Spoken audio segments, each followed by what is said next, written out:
Today we are looking at why most Igbo immigrants are successful abroad. In London's National Health Service, Igbo surnames reoccur with striking frequency among the consultants and senior physicians. In Houston, Igbo-owned enterprises anchor entire commercial hubs. From Johannesburg to Toronto to Kinshasa, from Geneva to Atlanta, the pattern continues to repeat itself. A 2018 UK labor force survey found that Nigerians, prominently Igbos, represented among them, recorded the highest university attainment rates of any ethnic group in Britain, surpassing even the national average of white British citizens themselves. This is not coincidence at all.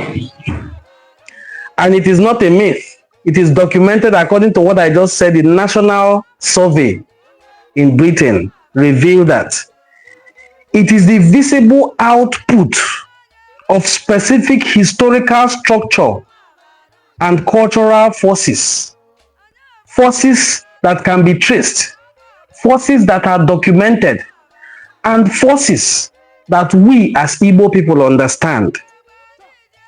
To understand the Igbo man who lives abroad, I think we must first have to understand the Igbo man who is at home before colonization came about. Let me give you an instance from the book Things Fall Apart. In the book Things Fall Apart, when Okonkwo returned to his mother's lineage to stay with his uncle, the villagers in his mother's place welcomed him. The great one of Umuofia left Umuofia and went to his mother's village, where he was received by his uncle. His uncle introduced him to his mother's kinsmen, got some yams for him. If it's in my hometown, they will donate yams, seed yams for him to start up life. That is a picture of the Igbo man that I want you to understand. So, unlike the centralized monarchies of the Yoruba, Benin, and all other places in Africa like Ashanti, most pre-colonial Igbo communities operated under remarkable egalitarian systems. Republican structures were found in Igbo land. Governance ran through councils of elders,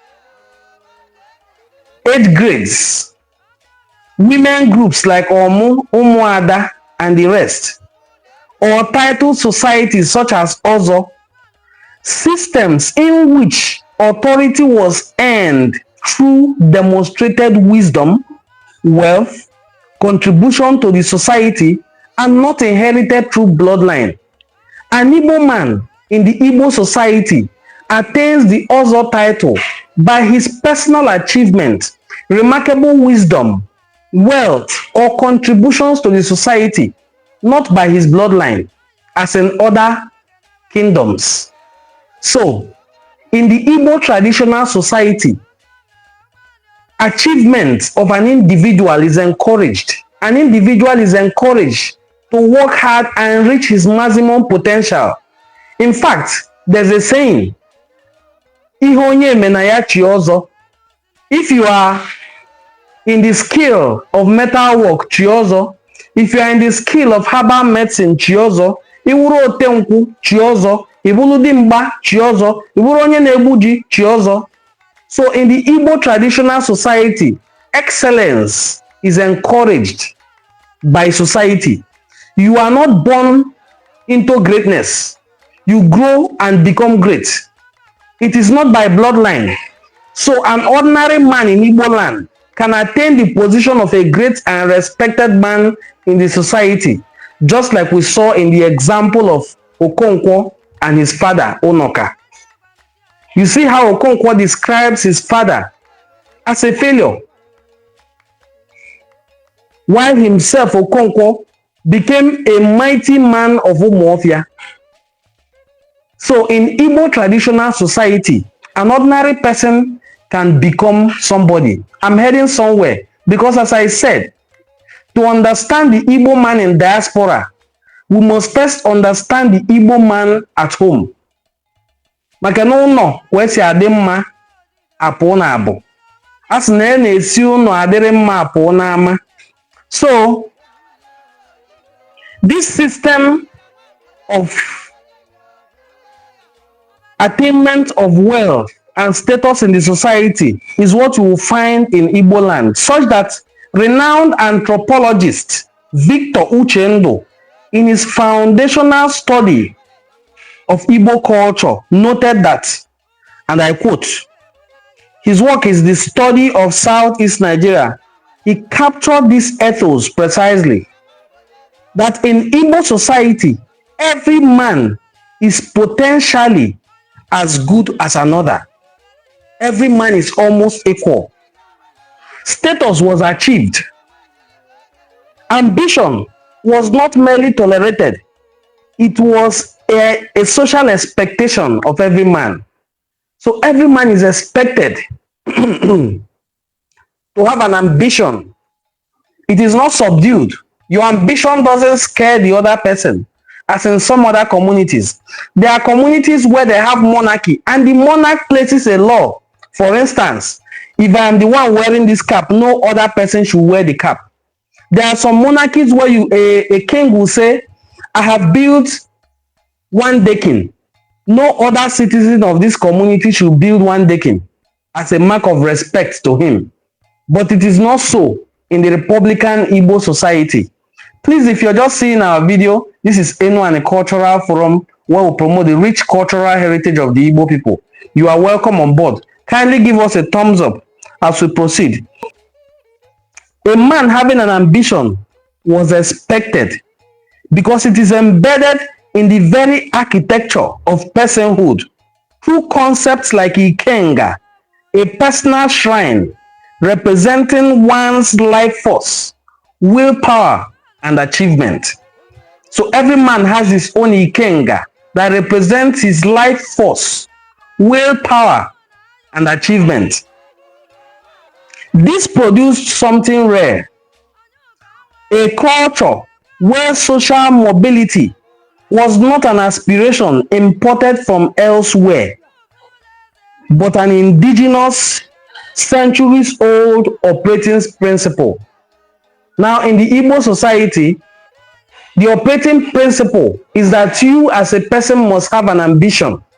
You must aspire to something. It is expected of you, and nobody subdues you for doing so. We are saying that this principle of Igbo people, where every man is expected to attain success, he is not subdued, he is not limited by culture, produced something rare and very unique that distinguishes the Igbo people, because in most communities in Igbo land and in Africa, they have a centralized monarchy. But that principle of Igbo people did not stay at home. It migrated with every single Igbo person who left. Look at the people who went to Dunbar Creek in America. Those people who were taken from Igbo land, put in chains and taken to Dunbar Creek. When they got there, they showed them that they are Igbo people. They demonstrated their independence. Before the Dunbar Creek incident, we have also witnessed people like Olaudah Equiano, whose works, whose personal narrative of his life as a slave, who purchased freedom, was the manuscript, was the beginning of the end of the transatlantic slave trade. So, Igbo people have continued to use this opportunity of self-determination, which they have been known for, to better the world. So, how has this principle of the Igbo man helped him to succeed in other places? Now, centuries before venture capital entered the global business lexicon, the Igbo had already engineered a functioning equivalent, the Igba Boi apprenticeship system. It's important we talk about this. A young man, frequently from a modest background, is placed under an established trader or a salesman for a period, typically between 5 to 7 years. He receives no wages within this period. In exchange, he is immersed in every dimension of that skill or trade or business. If it is business, he learns sourcing of materials, goods, he learns logistics, he learns supply relationships, how to build relationship with your suppliers, he learns negotiation, he learns risk management and customer retention. These are things that no business school can teach you. Little wonder Harvard Business School took out time to create a course on the Igbo apprenticeship system. It is part of the courses they understudy at the Harvard Business School. And they have also published some of their researches documenting the importance of this apprenticeship system. It did not start today. It has always been there. Just that today it is extended into businesses, and it was heightened by what happened to us between 1967 and 1970, where every Igbo person who could prove that he has an account, we were all given 20 pounds to start with. So we now understood that there was no better way to rise than to build something the government cannot freeze. One of them is knowledge. So this apprenticeship system, whereby a young boy joins to learn a skill or business, is not something you can learn in school anywhere. And it is one of the secrets of the Igbo people's success in any field of endeavor. At the conclusion of this apprenticeship system, something remarkable happens. The master provides what is known as settlement. This settlement contains a startup capital, inventory, or both, enabling the apprentice to establish an independent enterprise. This obligation is not legally enforced. Nobody forces the oga to say, hey, you must make sure you settle your boy. No. Eduru boy dunye gị na nwa ahụ anọ 1 year, 2 years, 3 years, 4 years, 5 years, 6 years. You are expected by society to do the needful. It is not enforced by a legal system or by any agreement. No. It is the master that knows that time has come for this boy to be settled. This obligation is not legally enforced at all. It is enforced by social expectation, reputation, and communal accountability. So community holds this person accountable. A 2021 Harvard Business School case study examined this system as a functioning, decentralized alternative to formal venture capital. One, operating almost entirely outside Nigeria's banking infrastructure. Remember, I mentioned this before, because one of the good things this system did was to take us away from the banking system, where our money could get missing again like it did in 1970, where Awolowo used Nigeria's Igbo people's money to give scholarship to his Yoruba brothers. So I know some people who like to argue too much will doubt this, that, oh, no, it never happened. There was no time Awolowo did that. Yes, he did. Awolowo used monies kept in the bank by Igbo people to give his Yoruba people scholarship. The rest, and all the donations gotten from organizations that were tricked by Gowon that he was going to rebuild Igbo land, all those monies were kept and were used to start up the building of the place they now call First Stack in Lagos. When I said this the first time, somebody said it's a lie, that it was Obasanjo that hosted First Stack. Yes, Obasanjo hosted First Stack. I'm very much aware. Before President Olusegun Obasanjo ever assumed his role in 1976 as the president of Nigeria after the the failed coup of 1976 that removed Murtala Mohammed, Gowon had already started the construction of the place you call Festac today. Go and check it. So it was Obasanjo that eventually hosted Festac in 77. The resources they got from monies they collected from Igbo, but that's not what we are doing. Let's continue. A 2021 Harvard Business School case study examined this practice of Igbo people, and they are saying that they are crediting it with generating tens of thousands of independent businesses. So in Nigeria, when you hear that they are bringing out funds to support MSMEs or SMEs, SMEs are small and medium enterprises. Igbo Boi system, without the support of a bank, raises more SMEs, small and medium enterprises, than even the government-sponsored programs itself. So, it is safe to say that the Igbo apprenticeship system grows businesses more in Nigeria and Africa more than the government itself. This is according to a report from Harvard Business School, okay, not my opinion. The survey was carried out in 2021 by Harvard Business School, one of the best business schools in the world. He said this system instills before a single border is crossed is profound comfort with deferred gratification. So this system instills to every Igbo person delayed gratification.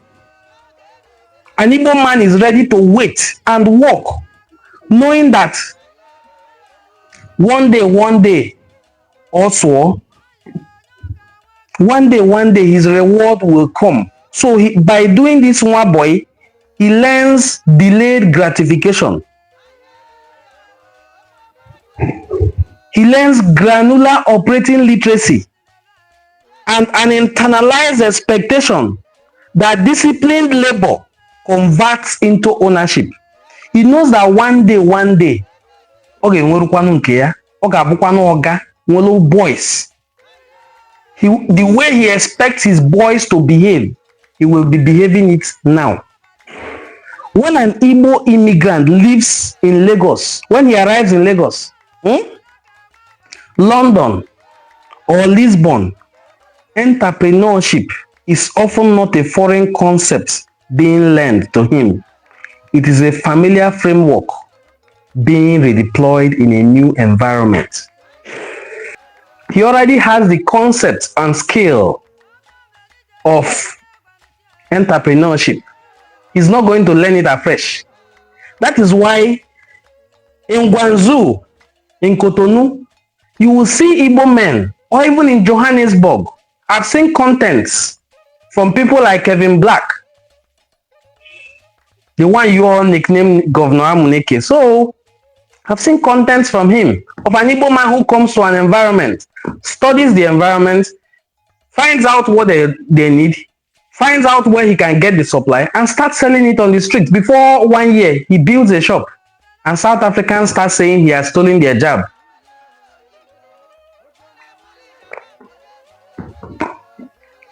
An Igbo man learns entrepreneurship from home when he arrives in Lisbon, in Toronto, in London, in Paris, anywhere he finds himself. He has equipped himself with the mindset that he can survive with that entrepreneurship, not the one he learned in school, the one he learned firsthand.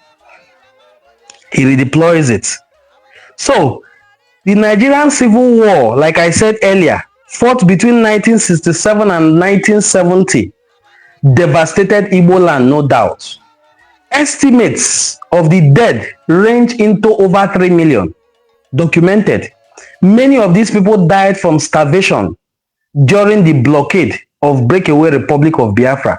A few days ago, I posted a video that I got from the BBC's documentary of Benjamin Adekunle. Thank you so much, my brotherhood, but over 5 million. Because you can't number these people correctly because many of them were civilians. Imagine killing civilians to end the war. I posted that video of Gowon, of Obafemi Awolowo, saying that they cannot end the war on the basis that people are dying. That the primary objective of Nigeria was unity, not the people dying. So they were willing to sacrifice the lives of the millions of people who would die in Igbo land, in Biafra land, than surrendering or ending the war or looking for a truce. Put that side by side with what happened between Pakistan and Bangladesh and India. You will find that while the Bangladesh people were dying, they said, no, this genocide cannot continue. They were granted independence. And in 1972, people like Gowon were part of the Commonwealth group that approved the independence and recognized Bangladesh. Today, they are a country on their own. But what I'm saying here is that the aftermath of the civil war left every woman at the same level. Imagine me being in the same level with the likes of Chief Cletus Ibeto. Imagine me being in the same level with the people in the class of Ato Eze, Emeka Ofo, and the rest. Everybody brought down to 20 pounds. So when they were brought down to 20 pounds, the Igbo man had to look inwards and create something that cannot easily be taken away by the government. So that is one of the turning points of Igbo people. So estimates of the dead, as I said, from that war is unthinkable. I also posted video of Benjamin Adekunle when he said the concept of people dying is just a facade, that is cockeyed, that their interest, he re-emphasized what his brother Obafemi Awolowo said, that their interest is to ensure the unity of Nigeria, and that Nigeria is sovereign, a sovereign nation, that he doesn't even want to see Red Cross and the rest. So, the war's aftermath. In the war's aftermath, the Nigerian federal government implemented a policy with consequences that would echo for generations. Under what became known as the 20 pounds policy, any Igbo person with funds in a Nigerian bank, regardless of their pre-war balance, was permitted to withdraw a flat maximum of 20 pounds.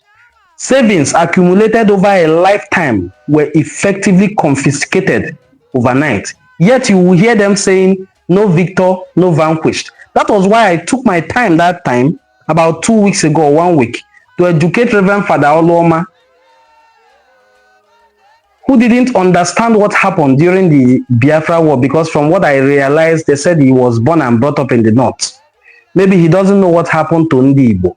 That is why he said we should just move on and forget about it and never talk about it like it never happened.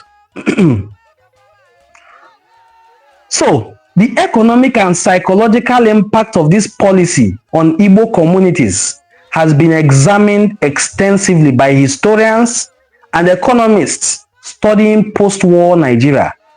With former banked wealth erased in an instant, families redirected their resources towards two forms of capital that no government or no government policy could seize: education and trade network.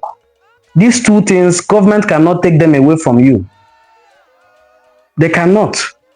So both of them are possible, are portable and possible. Both can be rebuilt as well from nothing. But cross-border, and both of them, both of these scales that I talked about, crossed the border with Igbo people who left. About 1 month ago, I posted the video of our brother, Professor Bennett Omalo from Anambra State, the man who invented the new rules they use in NFL in America, the one who inspired the movie Concussion. I posted a speech of him talking about the war. He said, I was born in the middle of a brutal civil war that claimed millions of lives. I am only lucky to be alive. But I am alive does not take away the trauma that he was malnourished in the first years of his life. that led him to have complications, including growth stunting. So the war did a lot of damage that our people rarely ever recovered from. But when they recovered, the knowledge that they have gained, the resilience that has been built in them, they crossed borders with it. In a profound historical irony, a policy designed to neutralize Igbo economic power may have accelerated a structural pivot towards precisely the reforms of capital that now define Igbo's success in diaspora. Now, what they meant to cripple us, to ground us, to bring us to level zero was what made us to look back. That was what made us to look back, look within us, and reinvent ourselves. That policy was made to ground Igbo so that no Igbo person will have the money or resources to talk about war anymore, because they felt Chukwuemeka Ojukwu had a lot of resources and his father's resources were also confiscated. Imagine that. It was in the later years that one of the generals assumed power and restored them to him. Now, an Igbo person,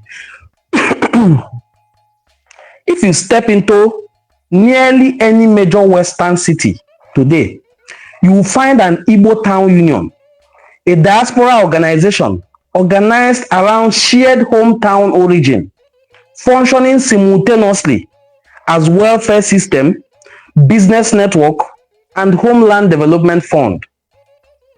For instance, myself today, last year, around this time, I should say this time, but it was May last year, somebody was upset with a particular post that I made on social media that involved the king of my community. So he got me arrested.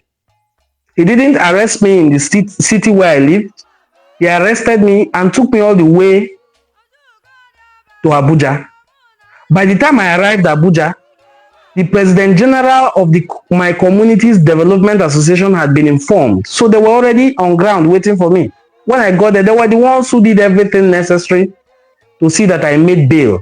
In fact, one of our brothers, I have to acknowledge him, his name is Chuks Oshanogo, sent ₦1 million to cover logistics. What I'm trying to paint to you here as a picture is any city at all you want to name in this world. I don't want to know where, any part of the world at all, be it Iceland, be it Germany, be it anywhere in Asia. Land there and you will find an Igbo union already organized. So an Igbo person who is an immigrant doesn't necessarily have to start from zero, unless the person doesn't associate with his fellow Igbo people. But if you do associate, you will definitely find somewhere to hang. You cannot start from zero. That is one of the secrets of the successes of Ndi Igbo. Now, these unions provide emergency financial assistance to members in crisis. They pool resources together for scholarship, connect new arrivals with housing and employment, and channel diaspora earnings back into infrastructural projects, schools, roads, hospitals in their ancestral communities. I'm very, very much aware of this one because I have been a part of it. Who sponsored the electrification of our hospital, mounting a solar system in it. Before that time, they have also done similar projects. There are also groups that sponsor scholarship. This is what Igbo unions are known for. Some people think it's just for show. And that is why you see them attacking it. They will say, we don't want Igbo unions again. Igbo people want to dominate us. They are not forming those unions to attack you. It is for their own development and betterment, not to dethrone the king of that community where they are found. Thank you, my brother, old boy. So,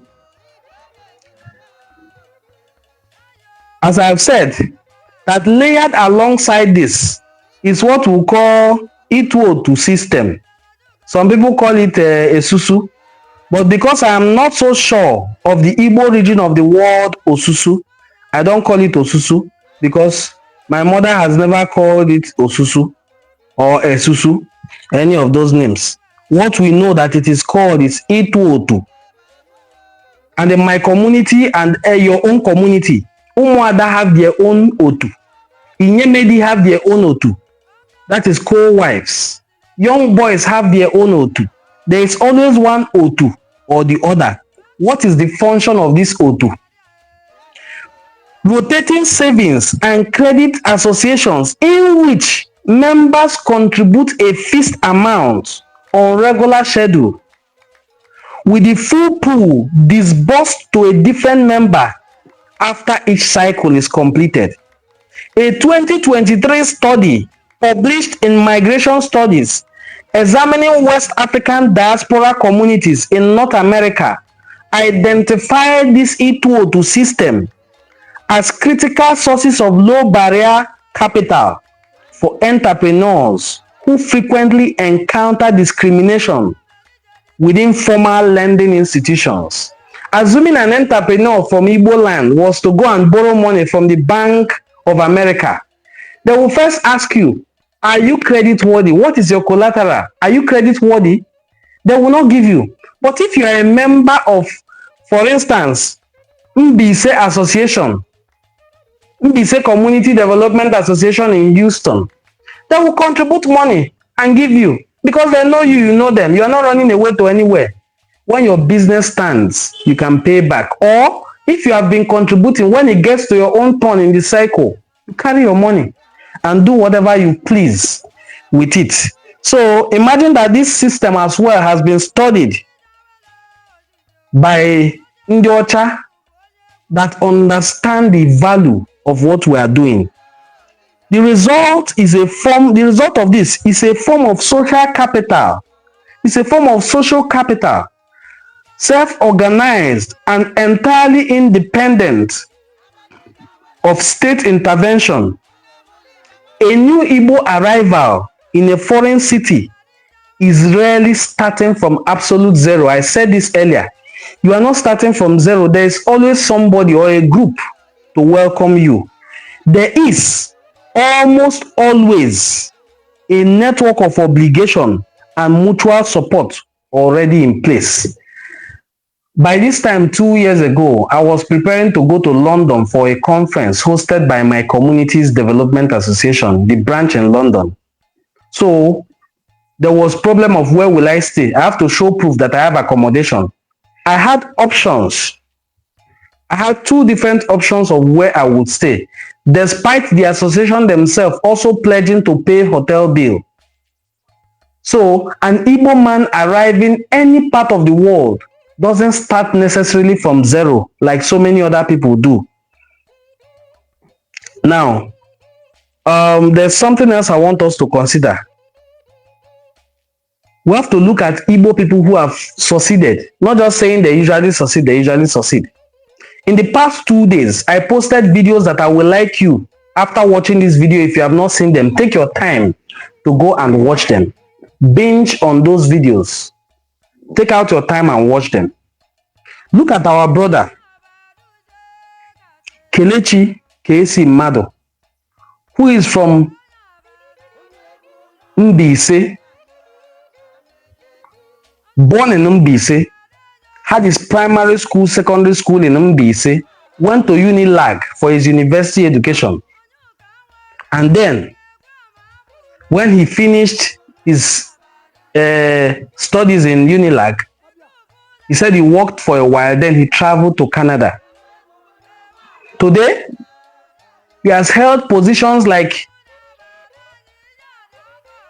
Attorney Solicitor General and Minister of Justice in Alberta. He has also been the Deputy Premier in Alberta, with just 15 years of him arriving there. While I was talking about KC Mado, one of the comments here on YouTube told me about our sister, Chioma Uzoma, Asagwara, who is not a farmer, but still presently occupying office as the Deputy Premier of Manitoba. So, Igbo immigrants continue to make exploits all over the world because of these principles that I've discussed earlier.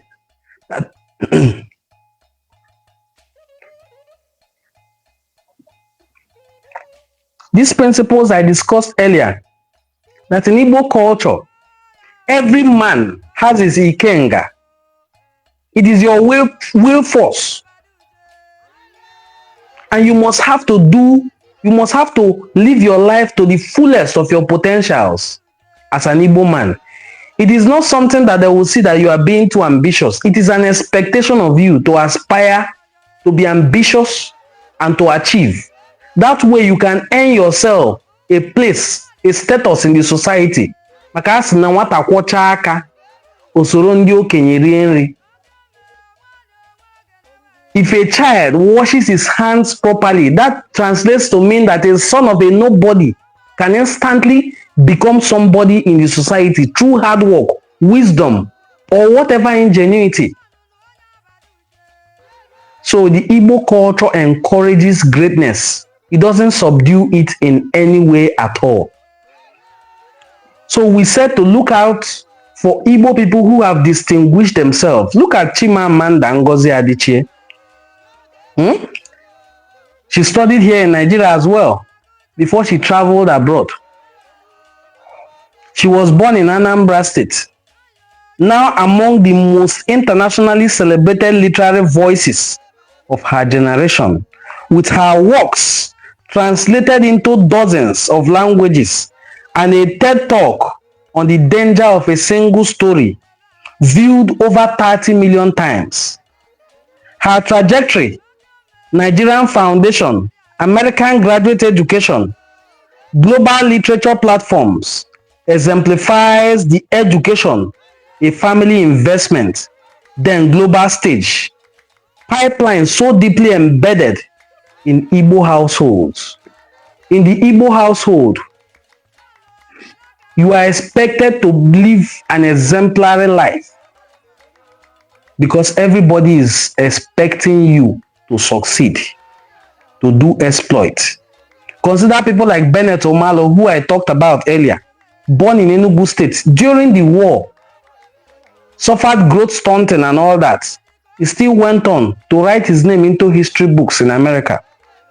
What about the one you know very well, Ngozi Okonjo-Iweala, who is currently the first woman, the first Black African, and the first woman to head the World Trade Organization, and the first Nigerian woman to be the Minister of Finance in 2 terms.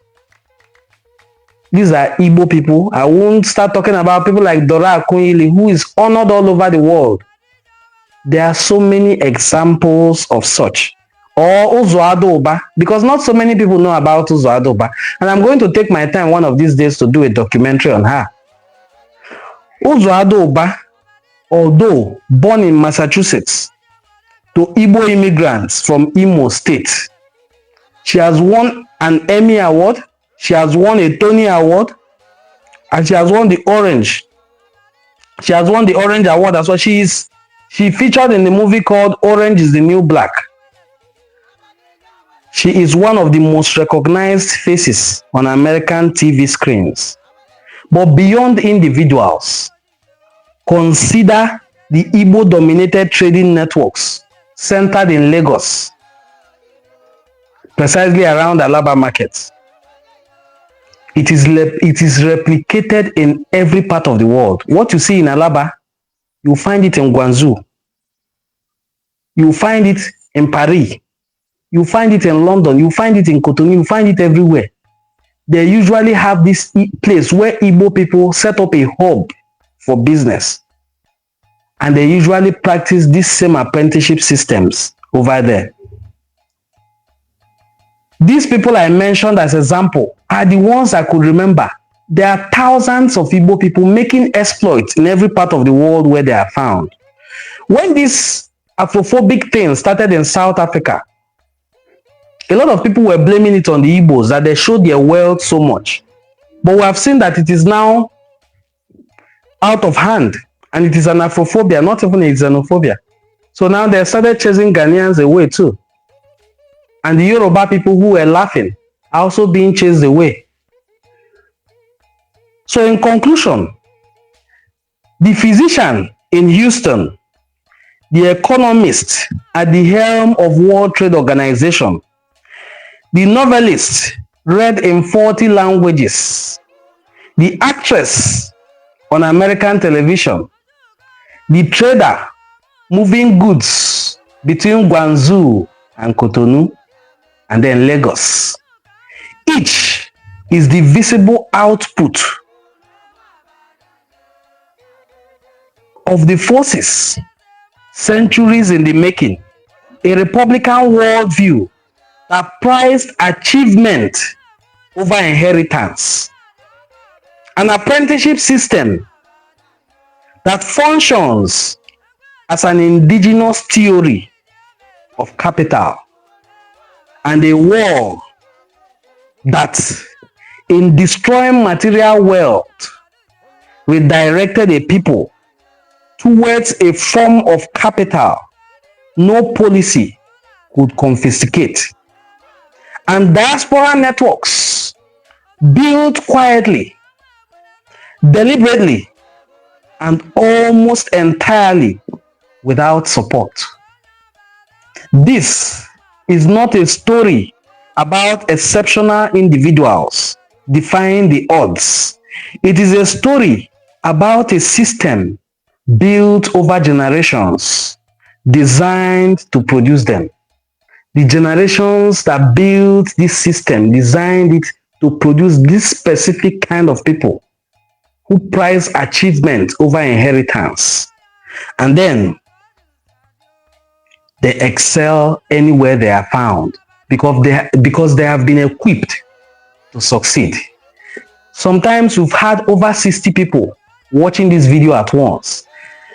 What these 60 people can do is to give the video 60 likes, unless there were 60 haters watching the video. But if there are 60 or 40 people who are lovers of Igbo culture, the best thing you can do, or the first thing you can do when you come across such a video, is to give it a thumbs up or a like. I told people, and I've always told us here as well, one of the easiest ways that people gain popularity, recognition, is to either align with Ndi Igbo or to insult them heavily afterwards. You have seen such examples. They are bound everywhere. In Feni Fani Kayode, in Reno Mokri, in Kenneth Okonkwo. Their examples are bound everywhere. And in our new brothers who have now taken a time to make Nnamdi Kanu their topic, the Yambabas and his crew. The aim of these people is to follow the same model that people like Opa Biaseka, Alabi Sama, Ike Nwachukwu, and so many other people in the past have followed. They turn against their people, gain government sympathy. You saw Joe Igbokwe was honored yesterday.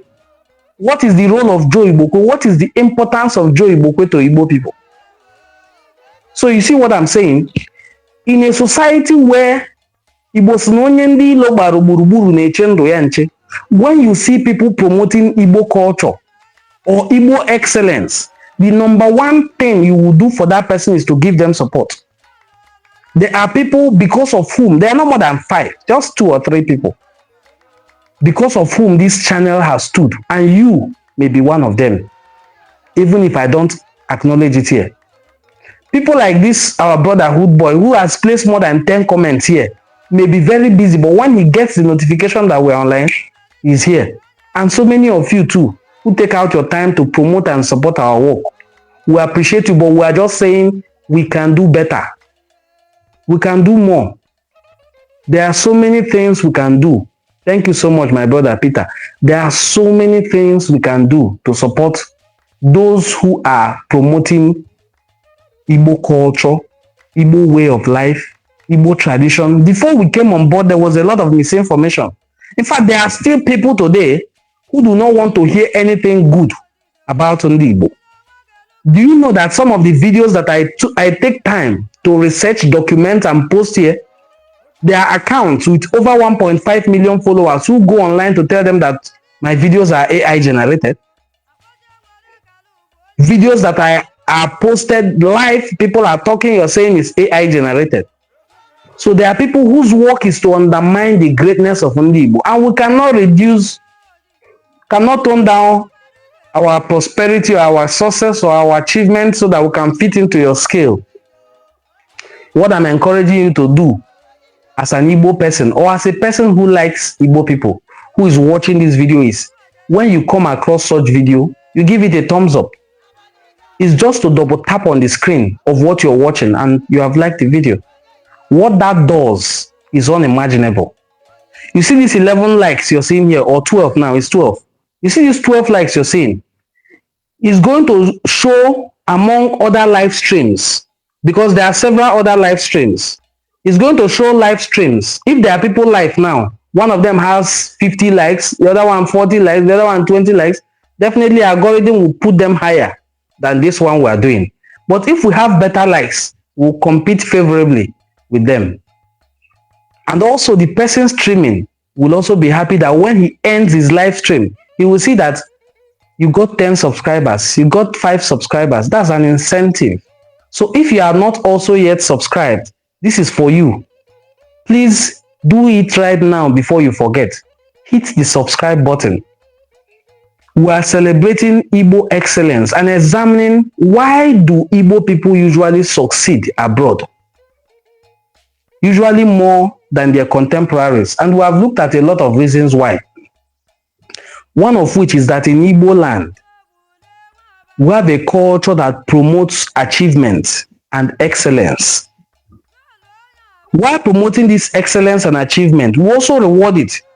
Consider that in Igbo culture, every year, a na-emebe ihe a na-akpọ diji to celebrate the person who is considered the best yam farmer.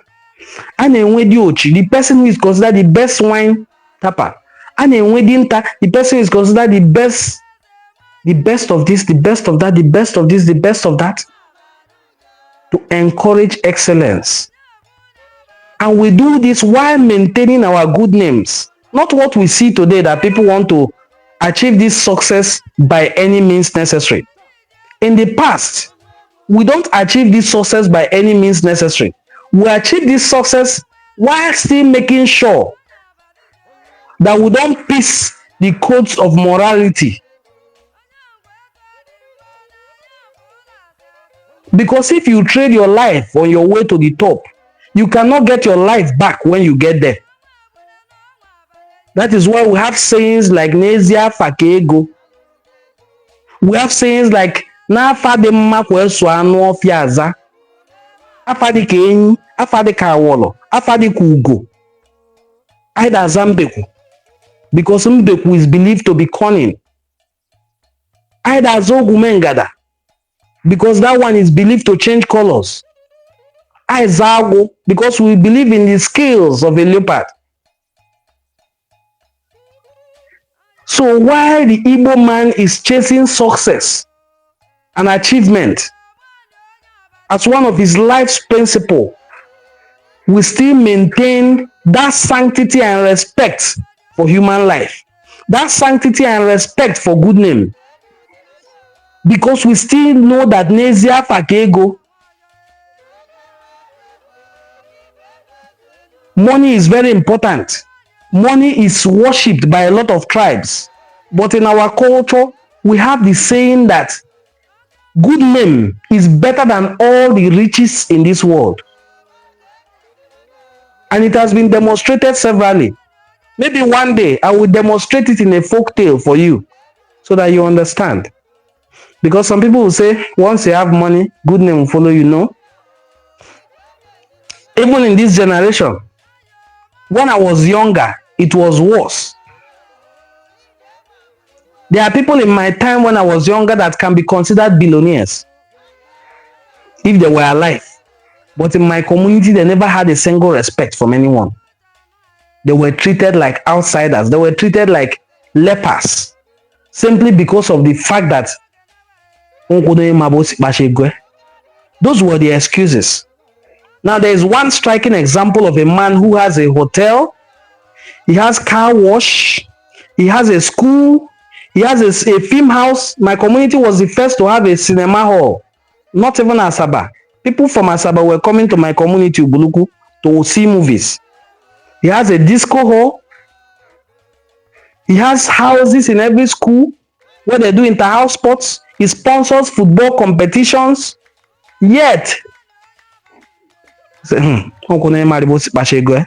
people are scared of him because they don't know the source of his wealth, or they believe his wealth is contaminated because he's a traditional herbal medicine practitioner. People had respect for good name more than riches. And I believe it should be upheld because that is what the Igbo people are known for. If it is upheld in every community today, you will see that the spate of get rich quick syndrome will drop because the people you are trying to impress will not be impressed.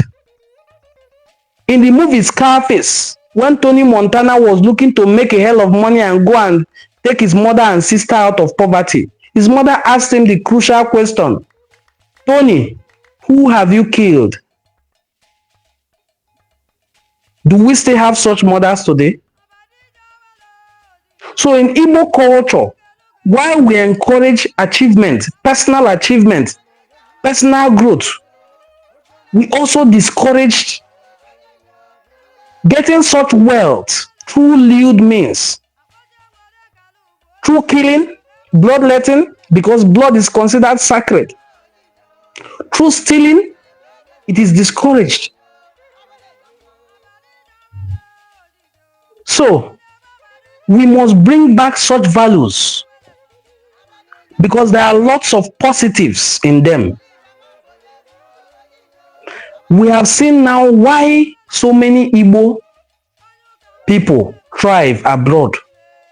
You that is home, who even in your home, you don't visit your hometown. You are in Nigeria, probably in Umuahia. You are not from Umuahia, and you know it. You are from a community away from Umuahia. You in Asaba, you are not from Asaba. You are probably from Otulu, or Obolokiti, or Iseluku. But you cannot visit Iseluku because one man has told you that the people in Iseluku are witches and wizards.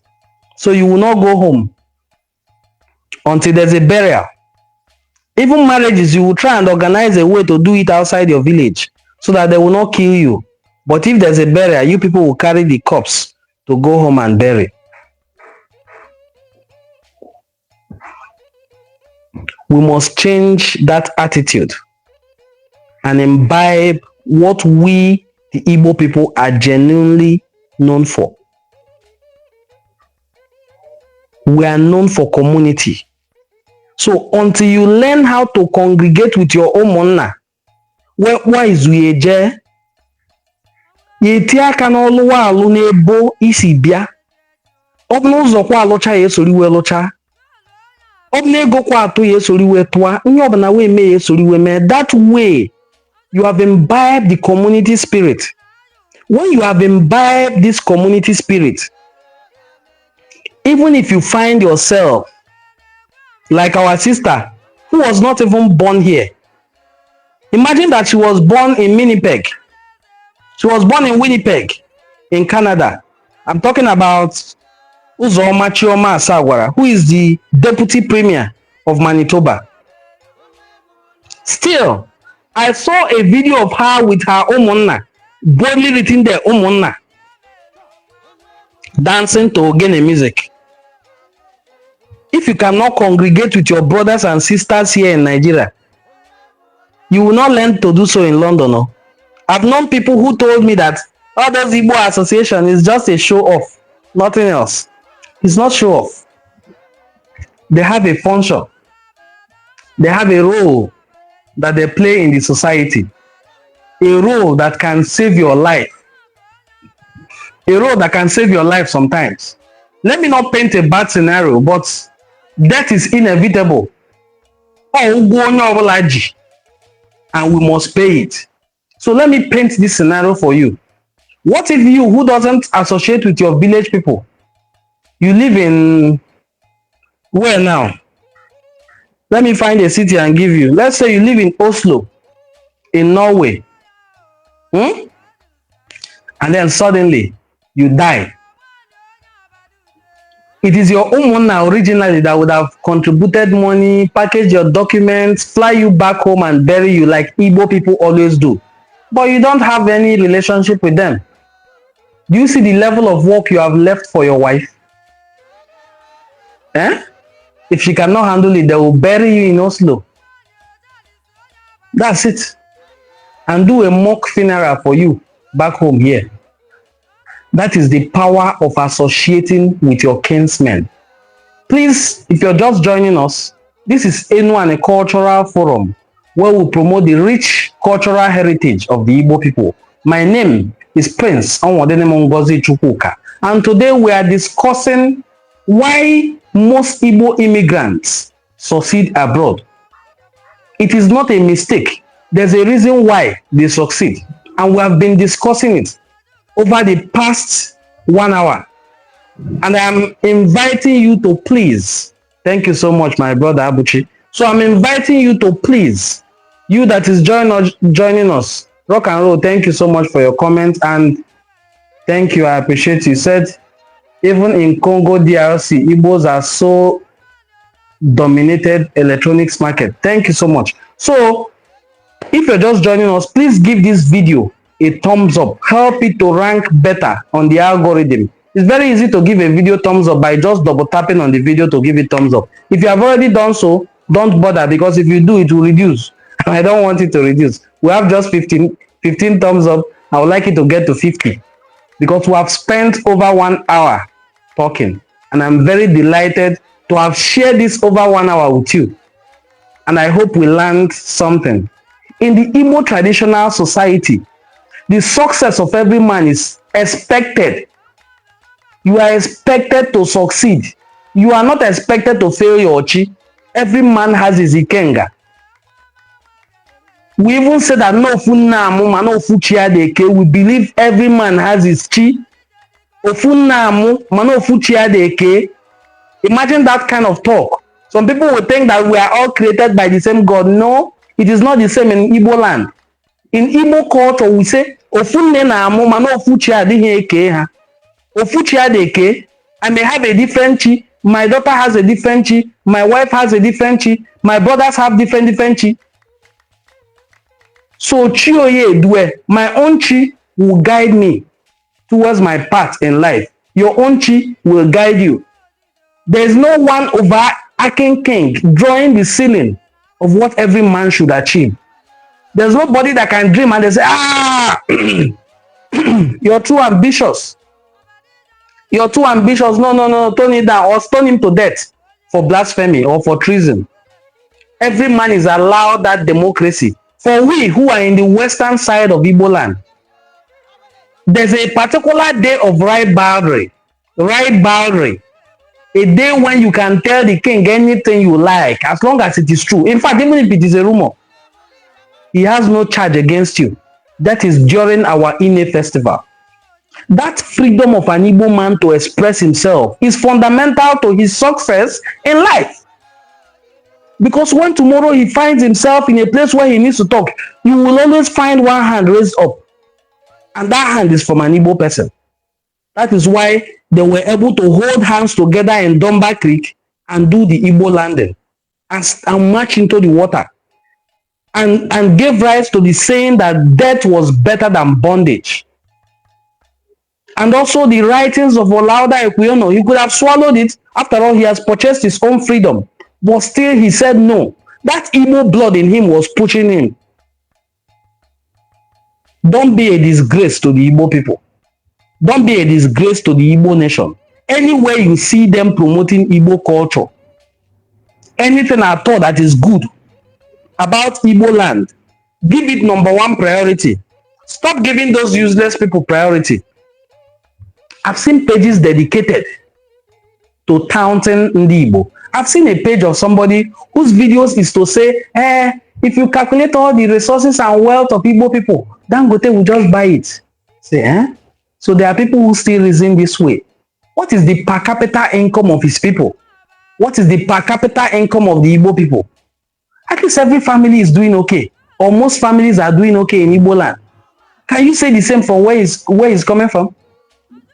One tree, one tree cannot make a forest. One tree cannot. We believe in that principle of Oyaya and Awaneya. With the crippled economy of Igbo in 1970, with the frustrations given to them in Lagos that every year they will demolish their market, the Igbo people have still continued to thrive. Every day, a young Igbo boy still picks up his bag. He's going to Lagos. He's going to Kano. He's going to Abuja. They are not going there to live inside the bush like these monsters are doing in our forests. They are going inside the middle of the town, the choicest place in town, to rent a house. That is who we are. We did not attain this by criminality. We attained it by hard work, sheer hard work and ingenuity. Thanks for being a part of this live stream. I appreciate you, and I would like to encourage you to please support what we are doing. Support our work. Support what we are doing. There are several ways you can support us: by sharing our videos, by commenting on our videos, by subscribing to the channel if you are not yet subscribed. Any of these things you can do, or even sending us financial support.